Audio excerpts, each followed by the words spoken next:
The torches burned with a patient cruelty, throwing long, trembling shadows across the marble floor as Flavia walked barefoot through the atrium. Each step pulled something away from her, first warmth, then certainty, then the fragile idea that she still belonged to herself. She could not tell when the trembling had begun. Perhaps it started when the sun disappeared beyond the rooftops of Rome, or perhaps much earlier, when she understood that this night had been planned long before her consent was ever asked. Her breathing was shallow, uneven, as if the air itself resisted entering her chest. Behind her stood 7 witnesses, motionless figures cut out of the darkness and held in place by ritual and expectation. They were not cruel, nor were they kind. Their faces were neutral, disciplined by custom, shaped by years of attending ceremonies that were never spoken of outside closed doors. These were not guests. They were proof. Living instruments meant to observe, remember, and if required, testify. Flavia had been told this was tradition. She had been told that Roman brides had walked this same path for generations, that resistance would bring shame upon her father's house, that silence was a form of dignity. What no one had explained, what no one ever explained, was what the ritual truly demanded once the public celebration dissolved and the doors were sealed. The saffron veil, the flowers, the laughter in the streets, the blessings shouted by neighbors, those belonged to the daylight. What waited here belonged to something else entirely. When the cloth covering the object in the corner was finally lifted, Flavia understood with a sudden clarity that made her stomach tighten. The Roman wedding, she realized, had never been about joy or companionship. Those were decorations, carefully arranged to soften something far more unsettling beneath. This night was not a union, it was a transfer. It was the year 89 of the Common Era, under the reign of Emperor Domitian. Flavia Tirsa was 18 years old, and legally on the threshold of becoming someone else's property. The day had begun like countless others before it, wrapped in ritual so familiar that it felt almost harmless. The orange valthaflamium had been placed upon her head at dawn, its color meant to invoke fertility and new beginnings. Her hair had been divided into 6 strands with the point of a spear-shaped comb, bound with woolen ribbons in a style older than the Republic itself. Omens had been taken and declared favorable. Contracts had been read and sealed. With the signing of those documents, Flavia's legal identity passed from her father to Marcus Petronius Rufus, a grain merchant 25 years her senior, a man she had spoken to only a handful of times. That part, strange as it was, had been expected. It was visible. It could be described without lowering one's voice. What came after the procession of torches, after the songs grew quieter and the street disappeared behind a closed door, belonged to a realm no one explained to daughters. As the bridal procession moved through the streets earlier that evening, it had resembled the scenes painted on the walls of noble villas. Neighbors lined the roads. Children ran alongside the torches. Men shouted jokes that were supposed to provoke laughter but instead burned beneath Flavia's veil. The fescennine songs rose into the air, crude, mocking verses meant to ward off evil spirits, though they often felt more like sanctioned humiliation. Nuts were thrown at her feet, symbols of fertility and abundance. Bouncing off the hem of her dress and scattering across the stones, her mother walked beside her, silent. That silence disturbed Flavia more than the noise of the crowd. That morning, while arranging her daughter's hair, her mother's hands had trembled. A tear had fallen not from nostalgia, but from knowledge. Before the procession began, she had embraced Flavia with a sudden urgency and whispered words that returned now with cruel precision. "Do not resist," she had said. "Whatever happens tonight, do not resist. That is the only way it will not become worse." Flavia had not understood then. She did now. When they reached Marcus's house, 2 torches burned at the entrance, marking the place where her transformation would be completed. The doorway was adorned with wool and greenery, symbols of domestic prosperity. Marcus lifted her in his arms to carry her over the threshold, a gesture repeated so often that its violent origins were rarely acknowledged. Long ago, it had mimicked abduction. Tonight, it felt uncomfortably close to the truth. The door closed behind them, sealing out the noise of the street. Silence fell, heavy and deliberate. But it was not the silence of intimacy. It was filled with footsteps, with watchful breathing, with the awareness of too many eyes. As Flavia's vision adjusted to the dim light of the atrium, She understood that privacy had never been part of the design. Every object in the room had been placed with intention. Every person present served a function. The Pranuba stepped forward, a matron married only once and still living with her husband, chosen not for warmth, but for moral legitimacy. Her posture was rigid, her expression calm, as if she had guided countless brides through this same passage. Nearby stood a priest murmuring prayers whose words blurred together, assigning divine authority to a process shaped entirely by human law. 3 slave women waited with perfumed water and clean cloths, eyes lowered, trained to witness without acknowledgement. And in the shadows, unmistakable in his purpose, stood an older man with a leather satchel containing medical instruments. He was not there to heal. He was there to confirm. The structure in the corner, concealed beneath a thick cloth, drew Flavia's attention despite her efforts to look elsewhere. Shape was unmistakable even before it was revealed. Tall, deliberate, central, everything in the atrium oriented itself. Around that silent presence, the Pranuba took Flavia's hands. Her grip was firm, not violent, but absolute. "Welcome to your husband's house," she said, her voice echoing softly. "From this moment, the sacred rites must be completed as tradition demands." Flavia swallowed. She had been taught that Roman marriage was not romance but contract. Conventio in manum, the legal absorption of a woman into her husband's family. She had understood the dowry, the witnesses, the signatures. What she had not understood was that this logic extended beyond paper and law, reaching into her body itself. The Pranuba spoke calmly, explaining that just as land was inspected before sale, just as ships were examined before changing owners, marriage required verification. Her tone held no cruelty, only certainty.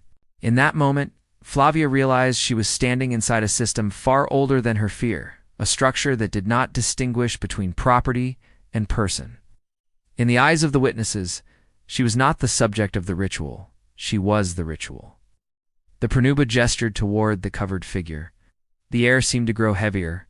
Flavia stepped forward, her movements guided, her body responding more to instruction than will.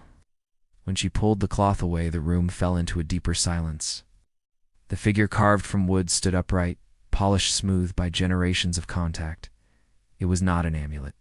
It was not decorative. It was explicit in purpose, though never named plainly. "You must greet Mutinous Tutinus," the Pranuba said. "Ask his blessing and present yourself as tradition requires." Flavia had heard the god's name only in fragments, whispered among older women, always followed by silence. Mutinous Tutinus, the deity of marital initiation, so uncomfortable that even Romans rarely depicted him openly. Centuries later, Christian writers would condemn the ritual with visible disgust, describing it without detail, yet leaving no doubt of its nature. Pagans alluded to it carefully. Christians attacked it fiercely. No one described it fully. That absence spoke louder than words. As Flavia stood before the wooden figure, she understood that the ritual had nothing to do with gods. It was a mechanism, deliberate breaking point, a way to teach a bride before anything else occurred. That her body now existed under observation, under authority, under law. The Pranuba adjusted her shoulders with practiced precision. The witnesses lowered their gazes not out of shame, but because emotion was unnecessary. Marcus watched from the edge of the room, tense and uncertain, bound by expectation as much as she was. And in that moment, Flavia understood that the night had only begun. The lamps crackled softly as if reacting to the tension that had settled into the atrium. The ritual moved forward not with urgency, but with the slow inevitability of something rehearsed for centuries. No one raised their voice. No one needed to. Every person present knew their role, and roles, once learned, rarely required explanation. The Pranuba's hands guided Flavia with measured precision. There was no violence in the motion. Yet it carried a weight that felt impossible to resist. It was the authority of tradition, more powerful than force, because it did not present itself as cruelty. It presented itself as order. Flavia's body responded before her mind could catch up, moving where it was directed. Adjusting when corrected, learning far too quickly that hesitation itself could be interpreted as defiance. The witnesses remained silent. Their presence was not meant to intimidate her, though it did. They were there to confirm that nothing improper occurred by Roman definition. What that definition excluded fear, consent, dignity did not concern them. They were selected not for sensitivity, but for reliability. Their task was memory. Their silence would later be transformed into testimony if needed. Marcus stood apart, his face drawn tight with discomfort. He did not look triumphant. If anything, he looked uncertain, as though the ritual unsettled him too. But uncertainty did not translate into intervention. In Rome, marriage was not an act of affection, but an obligation performed before society and the gods. To interrupt the ritual would have been more scandalous than to complete it. The wooden figure loomed between Flavia and the far wall, its polished surface reflecting the lamplight in a way that made it impossible to ignore. This was mutinous tootness, not as a myth, not as a symbol, but as an instrument. A threshold disguised as a god. A moment designed to precede everything else, ensuring that what followed would occur without resistance. Modern language struggles to describe rituals like this without softening them. Words such as symbolic and ceremonial are often used as though naming them could drain their power. But symbolism loses its innocence when it is enforced, when it is performed under observation, when refusal is not an option. The ritual's purpose was not merely to invoke fertility or divine favor. It was to initiate submission. Flavia felt the room narrowing around her as if the walls themselves leaned inward. Her thoughts fractured into fragments her mother's voice, the sound of nuts hitting stone during the procession, the smell of incense, the weight of the veil that had been removed too early. Somewhere beneath it all pulsed a single realization: this was not happening because she was Flavia. It was happening because she was a bride. When the ritual concluded, there was no announcement, no visible sign of completion. The pronuba simply stepped back. The silence shifted, not lifting, but changing shape. The slave women approached with bowls of perfumed water, their movements smooth and efficient. They washed Flavia carefully, as if erasing physical traces, while leaving everything else untouched. The act was called purification, but it functioned as preparation. Whatever had just occurred was not meant to be discussed, reflected upon, or mourned. It was meant to be moved past. As the water ran down her arms, Flavia felt detached from her own body, as though she were observing herself from a distance. It was a sensation she would come to recognize: litura, quiet splitting that allowed survival. The body endured. The mind stepped aside. That was when the physician emerged fully from the shadows. He was an older man, his hair streaked with gray, his expression impassive. He carried himself not like a healer, but like an accountant. In Rome, medicine and law often worked hand in hand, particularly where women were concerned. The physician's role was not to ease pain or provide comfort. It was to confirm status. The first examination had taken place earlier that day, before the wedding. Flavia remembered it clearly: the cold detachment, the careful notes, the way her body had been treated as evidence. That inspection had established her condition prior to marriage, a baseline recorded to protect the legal interests of the groom and his family. This was the second. The pronuba positioned herself nearby, her presence both a reminder and a warning. Resistance here would not be interpreted as distress. It would be interpreted as disorder. The witnesses shifted slightly, enough to see, not enough to intrude. Their role was unchanged. The physician worked methodically. His hands moved with professional certainty, guided by procedure rather than empathy. He did not meet Flavia's eyes. He did not speak. He observed, compared, and assessed as one might evaluate a document against an earlier copy. In that moment, Flavia understood with painful clarity that her body was being read like text, searched for confirmation that the ritual had produced its intended effect. To the Roman mind, this was not cruelty. It was due diligence. Marriage was a legal construct, and legality required proof. Fertility was an asset, and assets required verification. Emotion did not factor into the equation. Privacy did not exist as a concept worth protecting. When the examination ended, the physician gave a small nod toward the pronuba. That single gesture carried immense weight. It meant the process was proceeding as expected. No irregularities, no cause for dispute. The atmosphere in the atrium shifted again, subtly but decisively. Another requirement had been satisfied, another threshold crossed. Flavia remained still, her body compliant, her thoughts distant. She had begun to understand that the night was structured in stages, each one designed to strip away something: first illusion, then agency, then privacy. What remained was function. The bedchamber awaited. It had been prepared long before her arrival, arranged not for intimacy, but for visibility. The lectus genialis stood positioned to face the open doorway, illuminated by carefully placed lamps. There would be no darkness to hide in, no ambiguity about what was occurring.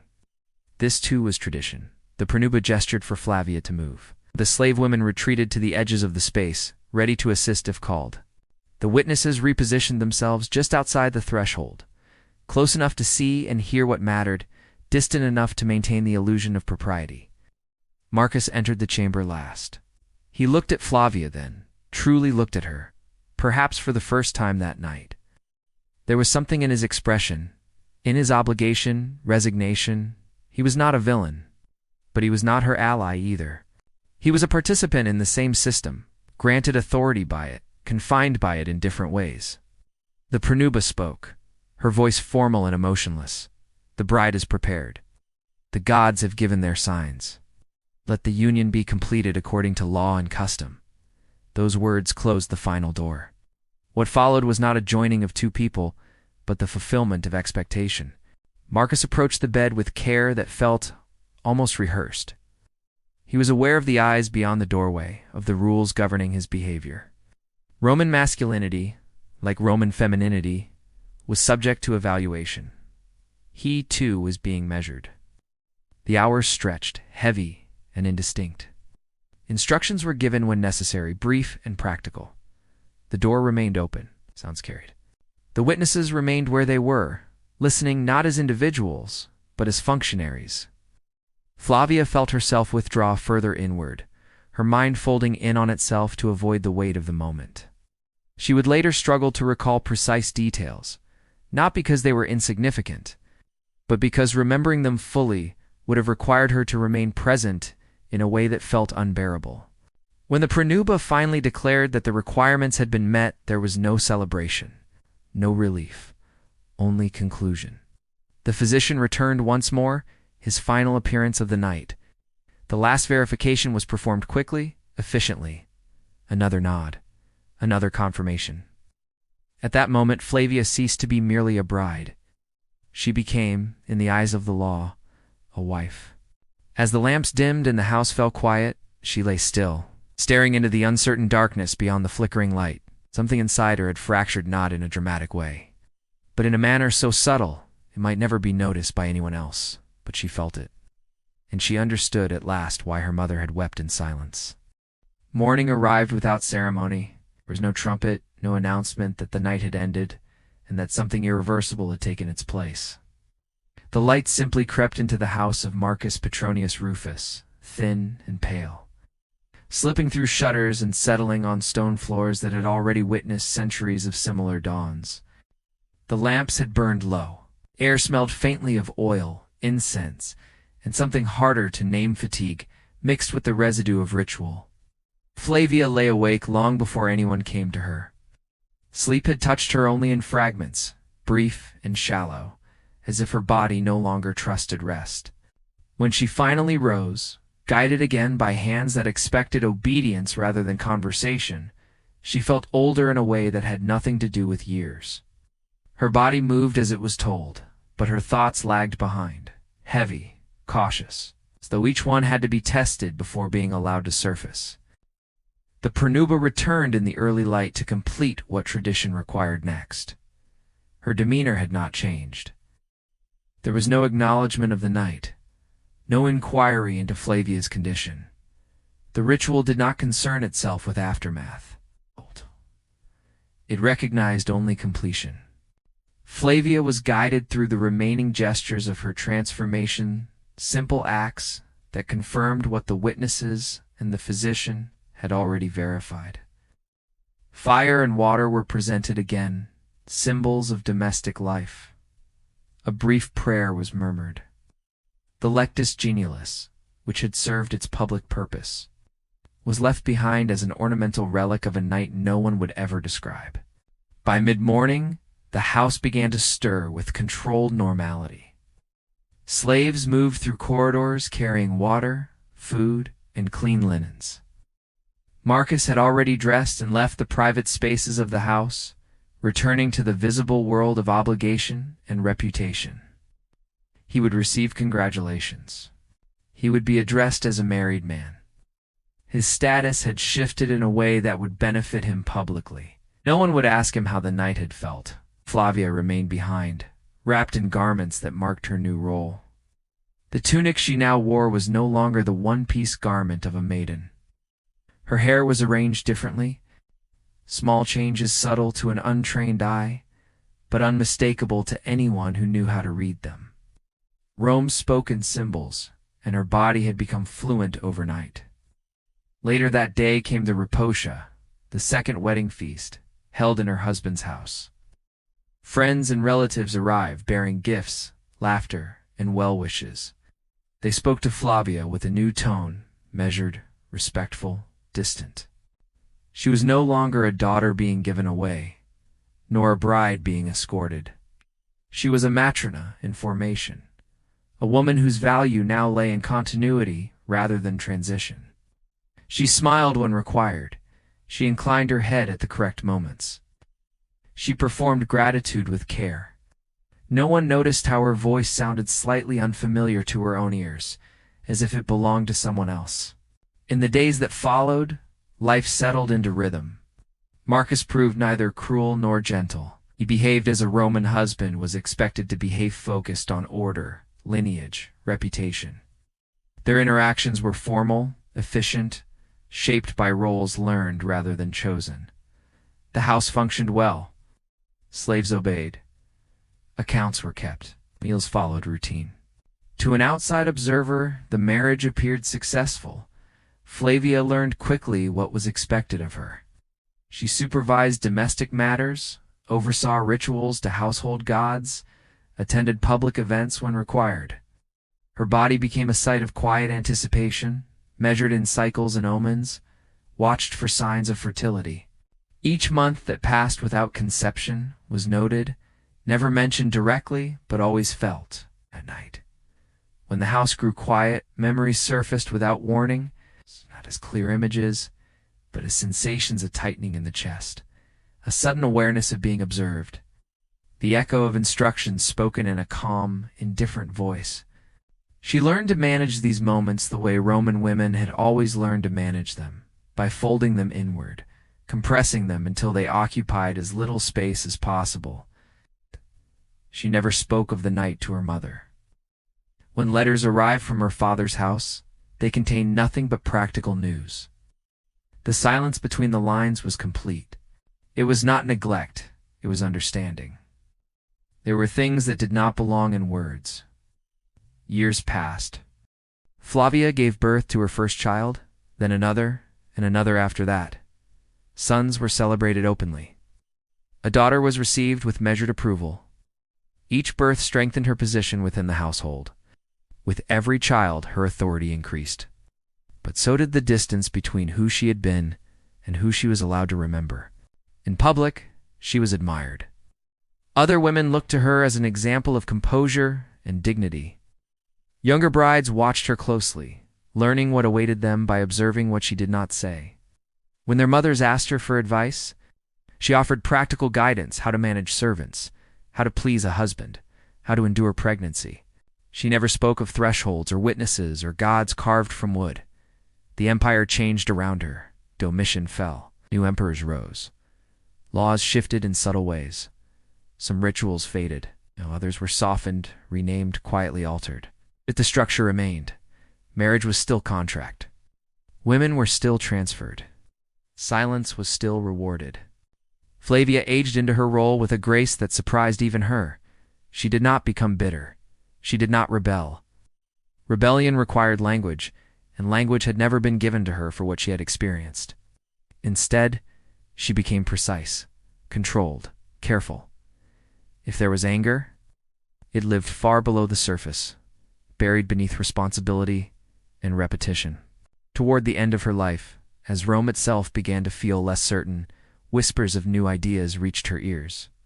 Some spoke of a faith that rejected old gods, that condemned certain rituals as shameful, that spoke of dignity in ways that sounded unfamiliar and dangerous. She listened without comment. She had learned long ago that change, when it came, rarely asked permission from those it affected most.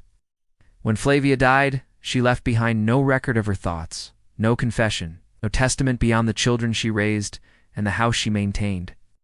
Her name appeared briefly on inscriptions, tied to her husband, her sons, her status. Nothing marked the night that had defined her passage into adulthood. History would later erase that night almost entirely. The rituals would be condemned, buried, reinterpreted, or dismissed as exaggerations. Scholars would debate what truly happened, how literal the sources were, how symbolic the acts might have been. They would argue over language and intent, over Christian bias and pagan context. What none of them could recover was the interior cost. Flavia's life blended seamlessly into the fabric of Rome, just as the system intended. Her silence did not disrupt the empire, it sustained it. And that, perhaps, was the most effective ritual of all.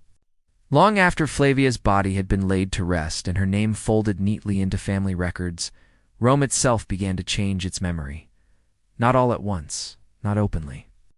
Civilizations rarely confess, they revise. The rituals that had governed Flavia's wedding night did not vanish overnight, they thinned, they softened, they retreated into euphemism and omission. New words replaced old ones. Gods once spoken of carefully were no longer spoken of at all. Statues disappeared from atriums, first covered, then removed, then forgotten. What had once been tradition was quietly reclassified as excess, as embarrassment, as something better left unnamed. When new faiths rose within the empire, they did not merely challenge Rome's gods. They challenged Rome's logic. It's the idea that marriage was a contract verified by witnesses, that a woman's body was evidence, that intimacy belonged to the public eye. These notions became increasingly difficult to defend in a world that was beginning, however unevenly, to speak of privacy, dignity, and moral interiority. Early Christian writers were among the loudest critics, though their outrage was selective and shaped by their own agendas.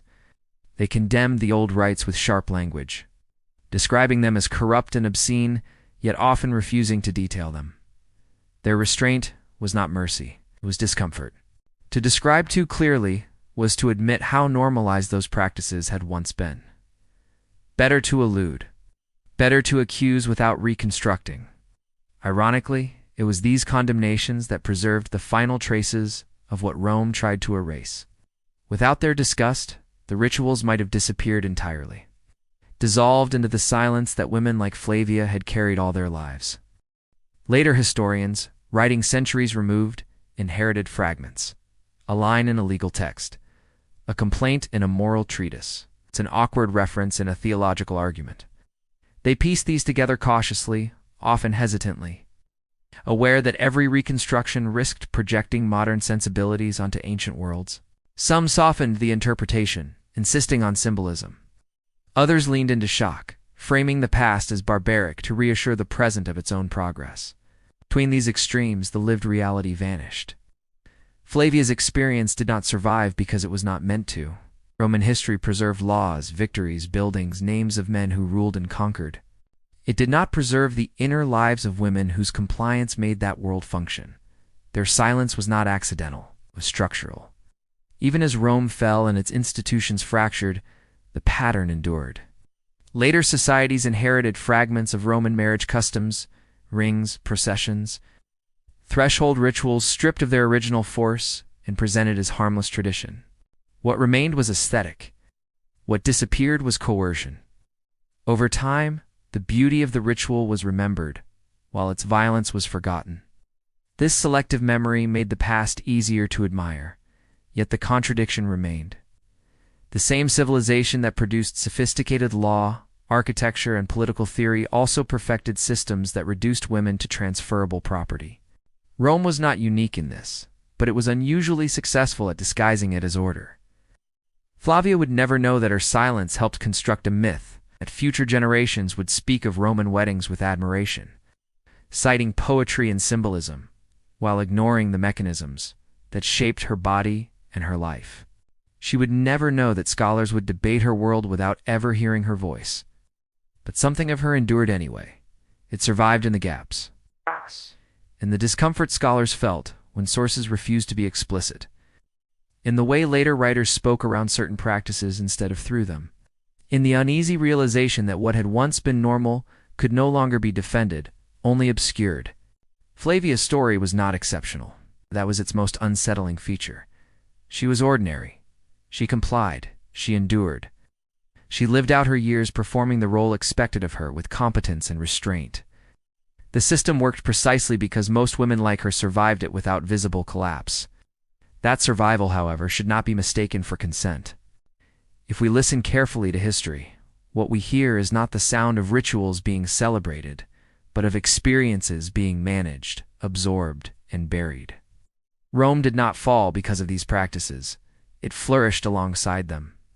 And that fact forces an uncomfortable recognition. Civilization and cruelty are not opposites. They often grow together. Flavia's night did not change Rome, but Rome depended on nights like hers. Today, when we look back, the temptation is to distance ourselves to say they were different. They did not know better. But Rome knew how to organize power. It knew how to write law. It knew how to preserve what mattered to it. That it did not preserve women's voices was not ignorance. It was priority. Flavia left no diary, no confession, no protest recorded in stone or ink. What remains is the outline of a life shaped by rituals she did not choose, and a silence that history mistook for acceptance. To remember her now is not to condemn the past with modern certainty, nor to excuse it with historical relativism. It is to recognize a truth that transcends Rome itself, that systems endure not only through force, but through normalization. Not only through belief, but through routine. Not only through law, but through silence. Flavia lived. She adapted. She endured. And in acknowledging that endurance without romanticizing it, we recover something Rome tried very hard to forget: